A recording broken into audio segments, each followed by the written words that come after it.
Hello guys, आज हम इस वीडियो में पढ़ेंगे बिहार बोर्ड 10th क्लास के लिए लघु उत्तरीय प्रश्न, जो हर एक बार परीक्षा में सबसे अधिक क्वेश्चन पूछे जाने वाला प्रश्न है। देखिए 11 से 18 तक की लघु उत्तरीय हैं, इनमें से किन्हीं 4 प्रश्नों के उत्तर देना है।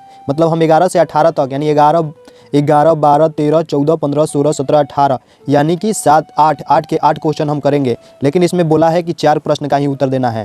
तो आप 8 के 8 समझ लीजिए और 8 में से जो भी आपके परीक्षा में आए उसमें से आप उसका आंसर दे दीजिएगा। तो चलिए क्वेश्चन की ओर बढ़ते हैं। क्वेश्चन नंबर 11 नंबर देख लीजिए, आपको स्क्रीन पर दिख रहा होगा। देखिएगा इस क्वेश्चन नंबर 11 क्या कर रहा है, हम पढ़ के आपको बता दे रहे हैं कि भूमिगत जल के किन्हीं 2 लाभों को उल्लेख करें। मतलब कि भूमिगत जल के किन्हीं 2 लाभों को उल्लेख, मतलब इसका 2 लाभ क्या है वो बताना है आपको। तो चलिए हम बताते हैं। इस टाइप के क्वेश्चन अगर परीक्षा में आपसे पूछ ले तो किस टाइप से आप लिख सकते हैं, यानी आंसर कॉपी में। तो देखिए हम बताते हैं। ये मान लीजिए आपका आंसर कॉपी है, इस पर आपको भूमिगत जल के किन्हीं 2 लाभों को वर्णन करना है, यानी उल्लेख करना है। जब भी परीक्षा देने जाएंगे हम 2 पेन लेकर जाएंगे, एक ब्लैक और एक ब्लू। हम बार बार इसी बात को क्यों बताते हैं आपको, क्योंकि आप थोड़ा सा भी गलती करेंगे तो आपका नंबर कट सकता है, इसलिए आप थोड़ा सा भी गलती ना करें और सभी साधन अपने साथ लेकर जाएं। तो हमारा क्वेश्चन नंबर 11 था। सबसे पहले 11 नंबर डाल लेंगे। भूमिगत जल के 2 लाभ निम्नलिखित हैं।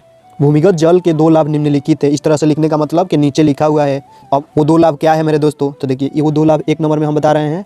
भूमिगत जल यानी भूमि के अंदर, मान लीजिए आपको थोड़ा सा एग्जाम्पल के तौर पर देखिए, ये हमारा भूमि हो गया, ये हमारा भूमि हो गया और इसके अंदर जो जल है उसी के बारे में पूछ रहा है कि इसका लाभ क्या क्या है। तो पहला लाभ क्या हो रहा है, ये देखिए मान लीजिए कि यहाँ पानी भरा हुआ तालाब है, इसके भूमि के ऊपर पानी है। आइए जैसे ही हवा घाम जितना बहेगा ये क्या होगा, वाष्पित होकर हवा में उड़ जाता है, मतलब वाष्पित होकर सघन हवा में उड़ जाता है। लेकिन जो जल भूमि के अंदर है वो वाष्पित नहीं होता है जल्दी, ये अपना स्तर बनाए रखता है। और ये क्या होता है, ये भूमि के ऊपर है इसलिए ये वाष्पित हो जाता है। तो पहला लाभ हमारा हो गया कि भूमिगत जल का पहला लाभ क्या हो जाएगा कि ये अधिक मात्रा में, बहुत अधिक मात्रा में वाष्पित नहीं होता है। अब दूसरा लाभ देख लीजिए, ये भूमि के ऊपर जल है, ये इसमें जब भूमि से ऊपर से धूल कण अगर वगैरह जो भी उड़ता है इसमें जाके मिक्स हो जाता है तो ये गंदा हो जाता है। लेकिन ये तो भूमि है, इसके अंदर कौन वाष्पित नहीं जाएगा, मतलब गंदा उंदा नहीं जाएगा। ये जिस तरह का जल है उसी तरह का रहेगा, मतलब ये शुद्ध जल रहेगा। तो भूमिगत जल हमेशा स्वच्छ होता है। 2 लाभ हो गया, तो यहीं लिख देंगे। तो चलिए लिखते हैं, भूमिगत जल बहुत ज़्यादा वाष्पित नहीं होता है।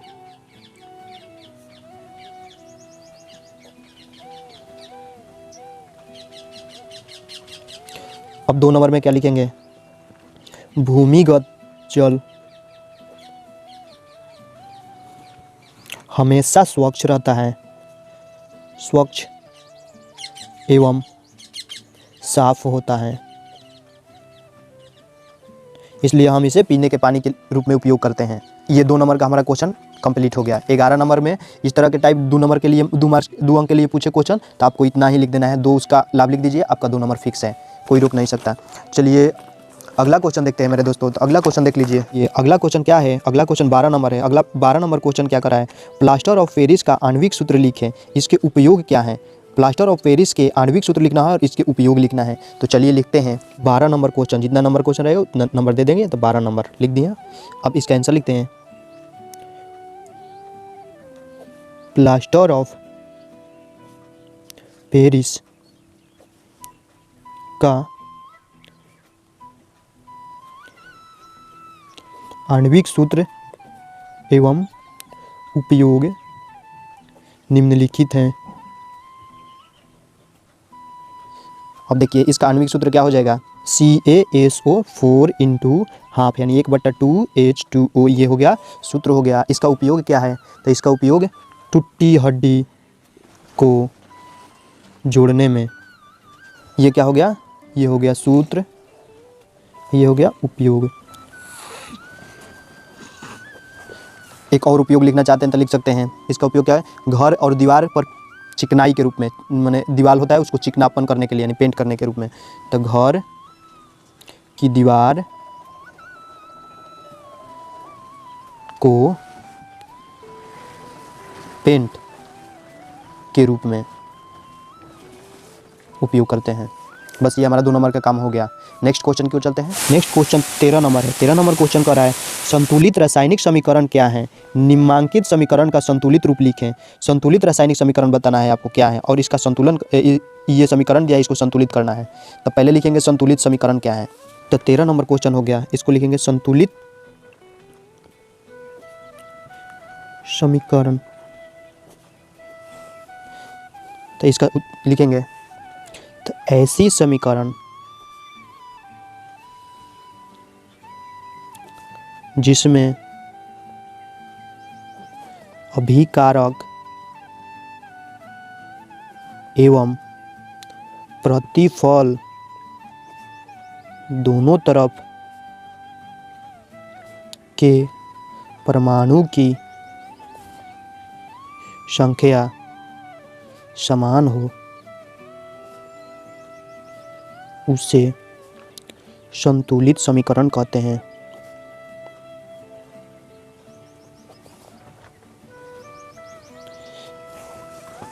इसमें एक असंतुलित समीकरण दिया है, वो कौन सा समीकरण है देखिए, इसको लिख देते हैं AlS। के मतलब ये क्या हो गया, सॉलिड यानी स्टेट हो गया, प्लस H2SO4। SO4 यहाँ दिया है AQ, मतलब कि ये क्या है, लिक्विड है, यौगिक है। अब देखिए यहाँ Al2SO4 × 3, ये AQ दिया है तो ये क्या हो गया, लिक्विड हो गया। अब प्लस H2 यहाँ दिया है G, मतलब ये गैस हो गया। तो इसमें देखिए यहाँ अभिकारक और प्रतिफल लिखते हैं। देखिए कौ गो तत्व है, 1 2 3 4 5 दिया है ना। तो इसमें देखिए गिनते हैं अभिकारक के, अभी ये हो गया हमारा अभिकारक, इधर के क्या बोलेंगे, अभिकारक।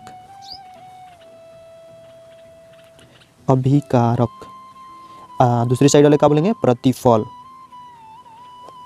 तो अभिकारक और प्रतिफल के में सभी परमाणुओं की संख्या देखते हैं समान है कि नहीं। देखिए एल्युमिनियम यहाँ 1 है, इधर 2 है, तो ये संतुलित समीकरण नहीं है, ये क्या है, असंतुलित है। तो इसको हमें संतुलित करना है। तो कैसे करेंगे, देखिए यहाँ एल्युमिनियम 2 गो है, यहाँ कितना है, 1 गो है, यहाँ हाइड्रोजन 2 गो है, यहाँ 2 गो, ये बराबर है ये एस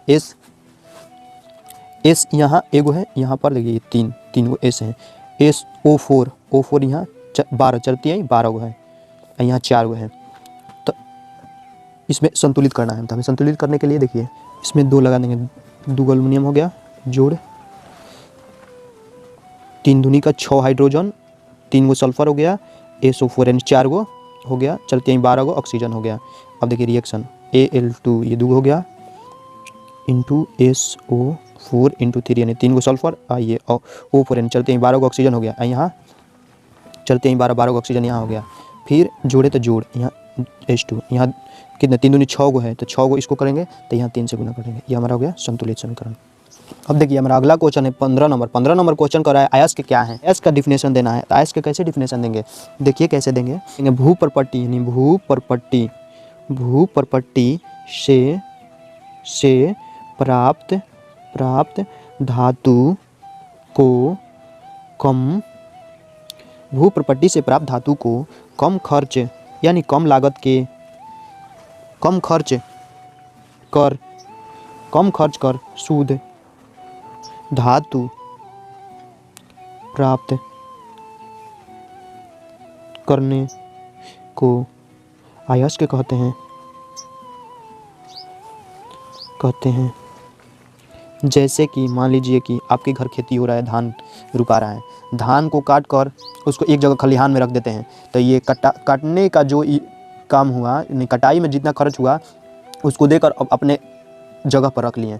अब उसको शुद्ध, अच्छी तरह से शुद्ध नहीं, वो एक शुद्ध काम हो गया, यानी सगरी से बुटरा उठा के एक जगह वो अस्थिर हो गया। 17 नंबर क्वेश्चन कह रहा है लोहे को जंग लगने से किस प्रकार बचाया जा सकता है। तो इसका आंसर हो जाएगा, देखिए दोस्तों, लोहे को जंग लगने से निम्नलिखित प्रकार से बचा सकते हैं। 1 नंबर लोहे पर पॉलिश या पेंट करके। 2 नंबर में कम अभिक्रियाशील धातु के परत चढ़ाकर। अगर किसी लोहे पर कम अभिक्रियाशील धातु को परत चढ़ा देते हैं तो उसको जंग लगने से हम बचा सकते हैं। इसके बाद अगला क्वेश्चन हमारा है, देख लीजिए अगला क्वेश्चन 18 नंबर है। 18 नंबर क्वेश्चन कह रहा है सहसंयोजक बंधन क्या है, इसके 2 कारण दें। सहसंयोजक बंधन बताना है। दो उदाहरण देना है हमको। तो देखिए, सहसंयोजक बंधन दो परमाणुओं के इलेक्ट्रॉनों के परस्पर साझा के फलस्वरूप बने बंधन को सहसंयोजक बंधन कहते हैं। जैसे कि इसके दो उदाहरण हैं CH4 N2 H2 इत्यादि। ये सब सहसंयोजक बंधन है, आपको याद रखना होगा। आज के लिए इतना ही, अगले वीडियो में मिलते हैं।